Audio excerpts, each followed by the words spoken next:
Assalamu alaikum dear students. Today we are going to start our third chapter, Why Boys Fail in College, written by Herbert Edwin Hawkes. Why Boys Fail in College means कि लड़के college में fail क्यों होते हैं।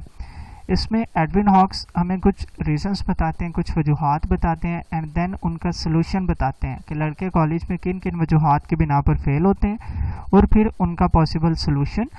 क्या है। Before moving towards the lecture, have a look on the autobiography of the author. He was an American mathematician. He was Dean of Columbia College, New York. New York में Columbia College में dean थे, इसी वजह से इनको title दिया गया था the dean of American college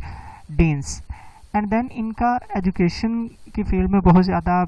experience था, कि बहुत वास्ट एक्सपीरियंस था और प्रैक्टिकली अपनी लाइफ में जो है ये स्टूडेंट्स की लाइफ्स के साथ बहुत ज़्यादा एसोसिएट थे, कि first hand knowledge of the various problems boys face during their college life, कि जो लड़के कॉलेज में प्रॉब्लम्स वगैरह फेस करते थे ये उनको डीपली बहुत ज़्यादा इन्होंने ऑब्जर्व किया हुआ था, क्योंकि ये कॉलेज के डीन थे। इनकी एक बुक है जिसका नाम है कॉलेज वर्ड्स दी यूज। उस बुक में इन्होंने डिफरेंट जो है एसेस लिखे हुए हैं, डिफरेंट एसेस लिखे हुए हैं, जिसमें कि why go to college, why boys fail in college, fitting college for the boy, why parents fail, के सारे जो स्टूडेंट की लाइफ से रिलेटेड इश्यूज़ हैं उनको हर्बर्ट ई हॉक्स ने डिस्कस किया हुआ है। उसी में से एक जो ऐसे वो हमारे सिलेबस में इंक्लूडेड है कि why boys fail in college, तो उसको हम लोग डिटेल के साथ डिस्कस करते हैं, डिटेल के साथ पढ़ते हैं कि उसकी क्या रीज़न है, क्या वजूहात है। अब हॉक्स जो है वो स्टूडेंट्स को दो कैटेगरीज में डिवाइड करता है। एक को वो कहता है दोज हु ट्राई, कि वो स्टूडेंट्स जो कोशिश करते हैं लेकिन कोशिश करने के बावजूद भी फेल हो जाते हैं, और दूसरे स्टूडेंट की कैटेगरी वो होती है those who do not try, कि जो सिरे से बिल्कुल भी एफर्ट ही नहीं करते हैं, कोशिश ही नहीं करते हैं पढ़ने की, पास होने की। तो एडवर्ड ई हॉक्स ये कहते हैं कि जो दूसरी कैटेगरी है उसको हमें डिस्कस करने की ज़रूरत ही नहीं है, क्योंकि उनके लाइफ का ये एम्बिशन ही नहीं होता कि उन्होंने पास आउट होना है, उन्होंने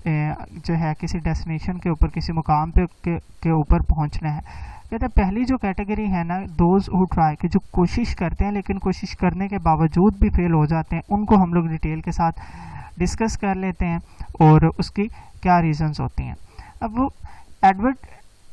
हॉक्स ये कहते हैं कि 7 रीज़न्स होती हैं कि लड़के जो कॉलेज में फेल हो जाते हैं। कौन से लड़के जो कोशिश करते हैं लेकिन उसके बावजूद भी फेल होते हैं। पहली रीज़न है नर्वस हैबिट्स, दूसरी रीज़न है मिस्टेकन एम्बिशंस, तीसरी है ओवर कॉन्फिडेंस, चौथी है हेल्थ प्रॉब्लम्स, पांचवी फाइनेंशियल प्रेशर, छठी है स्पोर्ट्स एंड लिटरेरी एक्टिविटीज़ और सातवीं है लेजी ब्लफर्स। अब इन 7 के 7 रीजंस को वन बाय वन करके डिटेल के साथ डिस्कस कर लेते हैं हम लोग। पहली है नर्वस हैबिट्स। नर्वस हैबिट्स मतलब कि एसाबी दबाव, एसाब का जो शिकार होते हैं, जिन स्टूडेंट्स के ऊपर बहुत ज़्यादा प्रेशर होता है, कि जिनकी जो हैबिट्स होती हैं वो अजीबोगरीब सी होती हैं, जो अपनी स्टडी के ऊपर कंसंट्रेट नहीं कर पाते, तवज्जो नहीं दे पाते, तो वो जो आदत होती हैं उनको हम लोग नर्वस हैबिट्स कंसीडर करते हैं। इस किस्म के जो स्टूडेंट्स होते हैं वो एक ही जगह पर पढ़कर बैठने के कायल नहीं होते, कि उनकी मेमोरी, उनकी जो कंसंट्रेशन है वो इतनी ज़्यादा वीक होती है, वो अपनी स्टडी के ऊपर फोकस नहीं कर पाते। कि फॉर एग्ज़ाम्पल अगर जब वो किताब खोलते हैं तो उनके माइंड में फ़ौरन से ख्याल आ जाता है कि मेरी पेंसिल जो है वो शॉर्प करने वाली है, तो मुझे पढ़ने से पहले अपनी पेंसिल शॉर्प कर लेनी चाहिए। जब वो एक पेंसिल शॉर्प करता है तो फिर उसको ख्याल आता है कि मेरी शायद बाकी पेंसिल जो हैं वो भी शॉर्प करने वाली हैं, तो वो अपनी बाकी पेंसिल्स को भी क्या करता है, शॉर्प करना शुरू कर देता है। तो इस तरह से उसका टाइम क्या होता है, वेस्ट हो जाता है। इसी तरह से फिर दूसरा ख्याल उसके माइंड में आ जाता है कि शायद मेरा जो बैग है उसमें मेरी कॉपीज़ और जो बुक्स वगैरह है ना उनकी अरेंजमेंट ख़राब हुई हुई है, तो मुझे पहले इंग्लिश की बुक रख लेनी चाहिए, फिर मैथ की बुक रख लेनी चाहिए। तो इस तरह से उसकी कंसंट्रेशन क्या होती है, वो लूज़ हो जाती है। कि क्लास में अगर टीचर पढ़ा रहा है, इस किस्म की एक्टिविटीज़ करेगा, तो जो बात एक्चुअली टीचर उसको समझाना चाह रहा है वो बात वो सुन ही नहीं सकता। इसी तरह से घर में अगर आकर वो बैठकर पढ़ने की कोशिश करेगा, ये ख्याल उसके माइंड में घूमते रहेंगे, वो इन एक्टिविटीज़ की तरफ इन्वॉल्व रहेगा, अपनी स्टडी की तरफ फोकस नहीं कर पाएगा, जिसका रिज़ल्ट क्या निकलता है कि वो फाइनली फेल हो जाता है। हॉक्स ये कहते हैं कि ऐसे स्टूडेंट को हम लोग हेल्प आउट नहीं कर सकते, उनकी हम लोग बिल्कुल भी मदद नहीं कर सकते। वो स्टूडेंट बजाते खुद अपनी मदद आप के तहत इन जो नर्वस हैबिट्स हैं उनको अपने अंदर से ख़त्म कर सकते हैं। कि कोई सिर्फ और सिर्फ उनके गाइडलाइन प्रोवाइड कर सकता है कि बाहर वाला जिस तरह से पेरेंट्स होते हैं, फ्रेंड्स होते हैं, कॉलेज डीन्स होते हैं, टीचर्स होते हैं कि ये जो हैबिट्स हैं ये आपके लिए बेनिफिशियल नहीं है, लेकिन उनको ख़त्म करना जो है वो टोटली स्टूडेंट के अपने बस में होता है, स्टूडेंट के अपने हाथ में होता है। दूसरी जो रीज़न है वो हमारे पास है मिस्टेकन एम्बिशंस। अब मिस्टेकन एम्बिशंस के जो ज़्यादातर रिस्पॉन्सिबल होते हैं ना वो पेरेंट्स होते हैं। पेरेंट्स किस तरह से रिस्पॉन्सिबल होते हैं कि स्टूडेंट जो है वो कोई और सब्जेक्ट पढ़ना चाह रहे होते हैं, किसी और फील्ड की तरफ जाना चाह रहे होते हैं, जबकि उनके पेरेंट्स जो होते हैं वो फोर्सफुली उनको ज़बरदस्ती किसी और फील्ड की तरफ लेकर चले जाते हैं कि उनके इंटरेस्ट के बिल्कुल अगेंस्ट उनको सब्जेक्ट सिखा दिए जाते हैं कि फॉर एग्जांपल बच्चा जो है वो थिएट्रिकल मैनेजर बनना चाहता है या कोई बिज़नेस बनना चाहता है, बिजनेसमैन बनना चाहता है, जबकि उसके पेरेंट्स उसको कहते हैं कि नहीं आपने डॉक्टर ही बनना है, आपने इंजीनियर ही बनना है, कि ज़बरदस्ती उसको डॉक्टर वाली या इंजीनियरिंग वाली फील्ड में भेज दिया जाता है। वो सब्जेक्ट्स जो होते हैं वो उसके इंटरेस्ट के बिल्कुल अगेंस्ट होते हैं। जब एक चीज़ किसी स्टूडेंट के इंटरेस्ट के अगेंस्ट होगी तो वो उसमें बिल्कुल भी दिलचस्पी नहीं लेगा, उसको उसके ऊपर कंसंट्रेट नहीं करेगा, फोकस नहीं करेगा, तो जिसका रिज़ल्ट जो है क्या निकलता है, फेलियर की सूरत में। फिर हॉक्स अपनी एग्जांपल इसमें बताते हैं। वो कहते हैं कि जब मैं कॉलेज का डीन था तो मोस्टली जो पेरेंट्स हैं वो मुझसे नाराज़ हो जाया करते थे कि आप जो है वो स्टूडेंट को इस तरफ क्यों लेके जाते हैं, क्यों उनके इंटरेस्ट की जो फील्ड है उसमें उनको घुसाने की कोशिश करते हैं, जबकि पेरेंट्स की आप बिल्कुल भी नहीं मानते। तो उसके साथ साथ वो ये भी बताते हैं, वो कहते हैं कि जो कॉलेज होते हैं, कॉलेज वालों को जो है पेरेंट्स को मोटिवेट करना चाहिए, उनको समझाना चाहिए कि जो बच्चे का इंटरेस्ट है उसको उसी फील्ड में जाने देना चाहिए, ना कि फोर्सफुली उनको कोई सब्जेक्ट्स वगैरह जो है रखवाने चाहिए। क्योंकि अगर फोर्सफुली वो उनको किसी फील्ड में भेजेंगे, उनके विल के ख़िलाफ़, उनके इंटरेस्ट के ख़िलाफ़ सब्जेक्ट्स वगैरह रखवाएंगे तो वो उसके ऊपर फोकस स्टडी के ऊपर नहीं कर पाएगा और उसका रिज़ल्ट फेलियर की सूरत में निकलेगा। नेक्स्ट रीज़न वो बताते हैं ओवर कॉन्फिडेंस। ओवर कॉन्फिडेंस से मुराद कि हद से ज़्यादा खुद एतमादी। कुछ स्टूडेंट्स ऐसे होते हैं कि जिन्होंने कि the bright boys who have done the school work with little effort, कि जिन्होंने स्कूल का जो एग्ज़ाम होता है 9th-10th का वो जस्ट लिटिल बिट थोड़ी सी एफर्ट के साथ उन्होंने पास कर लिया होता है, लेकिन फर्स्ट ईयर सेकंड ईयर में उन्हें जो उसकी रियल एप्लीकेशन होती है कि एक्चुअली इसकी प्रैक्टिकल इम्प्लीमेंटेशन स्टडी की है क्या, कि फ़र्स्ट ईयर सेकंड ईयर जो है वो टफ़ है एज़ कम्पेयर टू 9th और 10th। लेकिन उनके माइंड में वही ख्याल होता है कि जिस तरह से हम लोगों ने 9th-10th में क्रैपली करके थोड़ी सी एफर्ट करके इम्तिहान पास कर लिया था, इसी तरह से हम लोग 9th-10th में भी वो इम्तिहान पास कर लेंगे, जिसका रिज़ल्ट फाइनली क्या निकलता है, फेलियर निकलता है। कि वो ओवर कॉन्फिडेंट होते हैं कि लास्ट के 1-2-3 मंथ में जाके हम लोग पढ़ लेंगे और अपना इम्तिहान वगैरह जो है वो क्लियर कर लेंगे। लेकिन क्योंकि फर्स्ट ईयर सेकंड ईयर में जो चीज़ें होती हैं वो थोड़ी सी डिफरेंट होती है, इसलिए जो है कि उनको with the passage of time के वक्त के साथ साथ जो है पढ़ना चाहिए, स्टडी करना चाहिए, कि ओवर कॉन्फिडेंट उनको बिल्कुल भी नहीं होना चाहिए। अब हॉक्स जो है वो इसका सोल्यूशन ये बताते हैं कि an entire change of attitude forming a new set of habits, के स्टूडेंट को जो है अपने आप को इस किस्म की हैबिट से बचाना चाहिए, उसको ओवर कॉन्फिडेंट नहीं होना चाहिए। नेक्स्ट वो जो रीज़न बताते हैं हेल्थ प्रॉब्लम्स, के कुछ स्टूडेंट्स बीमार होते हैं कि जिनको बीमारियां होती हैं जिसमें वो डिफरेंट ये डिस्क्राइब करते हैं, ट्यूबरक्लोसिस होगी, बैड टॉन्सिल्स होगी, स्लीपिंग सिकनेस होगी, poor digestion, mental and nervous difficulties. वो कहते हैं जब वो बीमार होते हैं एक स्टूडेंट तो वो अपनी पढ़ाई के ऊपर, स्टडी के ऊपर फोकस नहीं कर पाता, कि बैड टॉन्सिल्स वगैरह के जब उनको जो है वो गदूदे वगैरह होगी, जिस तरह से हम लोगों ने फर्स्ट ईयर में जो लेसन पढ़ा था यूज़, तो उसमें भी वो मैथिल्डा जो बच्ची बीमार होती है तो जिस तरह से उसको फोर्सफुली जो है मुआयना किया जा डॉक्टर कर रहा होता है, उसके पेरेंट्स करवा रहे होते हैं सिर्फ़ और सिर्फ उसकी जो है वो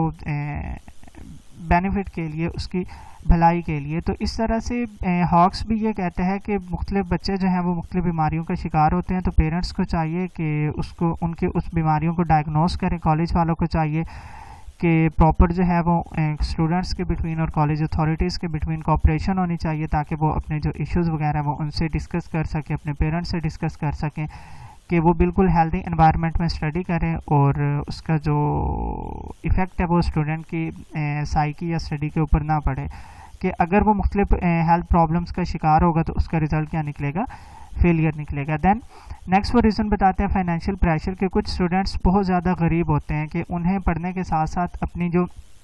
कॉलेज के एक्सपेंसेस है वो भी खुद बियर अप करना पड़ते हैं कि उनके पेरेंट्स जो हैं वो उनकी रिस्पॉन्सिबिलिटी उठाने के लिए तैयार नहीं होते, जबकि जो स्टूडेंट्स हैं वो पढ़ना चाह रहे होते हैं। तो ये जो है बाय बर्थ एक नेचुरल रूल है कि जो पेरेंट्स होते हैं उन्होंने जो बच्चे होते हैं, चिल्ड्रन होते हैं, उनकी तमाम जो रिस्पॉन्सिबिलिटीज़ होती हैं उनको फुलफ़िल करना होता है। लेकिन फिर भी कुछ स्टूडेंट हॉक्स ये कहते हैं, मैंने ऑब्ज़र्व किए हैं कि जो अगर फर्स्ट टाइम कॉलेज आते हैं तो सेकंड टाइम उन्हें काम करना पड़ता है। अगर सेकंड टाइम वो कहीं कॉलेज वगैरह में जाते हैं तो फर्स्ट टाइम उन्हें काम करना पड़ता है। तो जिसके नतीजे में वो अपनी स्टडी के ऊपर क्या करते हैं कि फोकस नहीं कर पाते और फाइनली उसका रिज़ल्ट जो है क्या निकलता है फेलियर। तो उसका सोल्यूशन हॉक्स ये बताते हैं कि जो कॉलेजेस होते हैं, कॉलेजेस की जो अथॉरिटीज़ होती हैं, जो गवर्नमेंट्स होती हैं, उनको ऐसे नीडी स्टूडेंट्स को स्कॉलरशिप्स प्रोवाइड करने चाहिए ताकि वो अपना जो एक्स्ट्रा टाइम है उसको यूटिलाइज़ करते हुए अपनी स्टडी के ऊपर फोकस कर सकें और उस फेलियर से बच सकें। नेक्स्ट रीज़न वो बताते हैं कि स्पोर्ट्स एंड लिटरेरी एक्टिविटीज़ के कुछ स्टूडेंट्स ऐसे होते हैं कि जो स्पोर्ट्स में बहुत ज़्यादा इन्वॉल्व हो जाते हैं, लिटरेरी एक्टिविटीज़ में बहुत ज़्यादा इन्वॉल्व हो जाते हैं और जो एक्चुअल उनका पर्पस होता है स्टडी के ऊपर से उनका ध्यान, उनकी कंसंट्रेशन बिल्कुल ही ख़त्म हो जाती है और फाइनली उसका रिज़ल्ट क्या निकलता है, फेलियर निकलता है। उसका सोल्यूशन राइटर ये बताता है कि ऐसे स्टूडेंट्स को चाहिए कि वो अपना टाइम वेस्ट ना करें, बल्कि जो है क्या करें कि they should become a professional players, कि उनको प्रोफेशनल प्लेयर्स बन जाना चाहिए और उन्हें पता होना चाहिए कि कॉलेज किस पर्पस के लिए है, कि कॉलेज सिर्फ और सिर्फ जो है ना वो स्टडी के लिए है।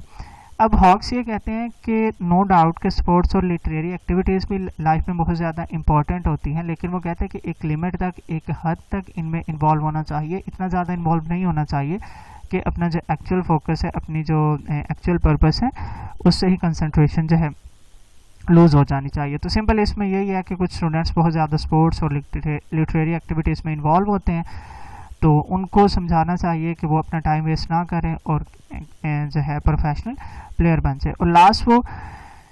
रीज़न बताता है लेज़ी ब्लफर्स। लेज़ी ब्लफर्स वो होते हैं जो कॉलेज में सिर्फ और सिर्फ क्या करते हैं, इंजॉय करने के लिए आते हैं, कि घर से जो है वो कोई काम वगैरह उससे बचने के लिए उनके माइंड में कॉन्सेप्ट बना होता है कि कॉलेज जो है वो इंजॉय करने की जगह। उन्हें अपनी लाइफ के एम्बिशन के बारे में नहीं पता होता, वो बिल्कुल भी जो है सीरियस नहीं होते अपनी लाइफ के बारे में।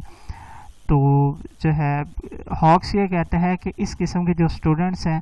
उनके कॉलेज में क्या बल्कि दुनिया में कोई जगह नहीं है। वो कहता है कि अगर जो है उनको रियलाइज़ करवाना है कि लाइफ एक्चुअली है क्या, तो वो कहते हैं उनको बिल्कुल बेसहारा छोड़ देना चाहिए, ताकि जब वो एक्चुअल प्रैक्टिकली लाइफ को ऑब्जर्व करेंगे, डिफ़िकल्टीज़ को ऑब्जर्व करेंगे, तो देन उनको पता चलेगा कि एक्चुअली लाइफ है क्या और लाइफ का जो पर्पस है ना वो क्या है। तो 7 जो रीज़न है वो बता रहे हैं लेज़ी ब्लफर्स। उसके बाद लास्ट वन इस चैप्टर में वो ये भी डिस्कस करते हैं कि जहाँ पर स्टूडेंट्स फेल होते हैं वहीं पर कॉलेज डीन की भी कुछ रिस्पॉन्सिबिलिटीज़ हैं, उसकी भी कुछ जो है वो जिम्मेदारी हैं। तो वो नंबर 1 बताते हैं कि मस्ट हैव डायग्नोस्टिक एबिलिटी, के उसके अंदर एबिलिटी होनी चाहिए जो स्टूडेंट्स की 7 रीजंस बताई हैं वो स्टूडेंट्स को रिकग्नाइज कर सके, स्टूडेंट्स को पहचान सकें एंड देन उनको क्या कर सके, उनको समझा सकें। सेकेंड वन के must be aware of students real problems, कि अगर कोई स्टूडेंट बैड हेल्थ हैबिट का शिकार है उसको पता होना चाहिए, अगर फाइनेंशियल प्रेशर का शिकार है उसको कॉलेज डीन को पता होना चाहिए कि उसको अपनी रिस्पॉन्सिबिलिटीज़ को फुलफिल करना चाहिए। And then he must save the boys from failure through foolishness, sickness and sin, he come अज़ कम उनको अपॉर्चुनिटीज़ जो हैं कॉलेज डीन्स जो हैं कॉलेज अथॉरिटीज़ उनको प्रोवाइड करनी चाहिए स्टूडेंट्स को, कि जिस तरह से अगर कोई स्टूडेंट बीमार है तो उनको मेडिकल फैसिलिटीज़ प्रोवाइड करनी चाहिए। अगर कोई स्टूडेंट जो है वो बहुत ज़्यादा लिटरेरी एक्टिविटीज़ और स्पोर्ट्स वगैरह में इन्वॉल्व है तो कॉलेज डीन को उसको समझाना चाहिए कि वो प्रोफेशनल प्लेयर बन जाए और अपना वक्त जो है वो इस तरफ वेस्ट ना करे। तो ये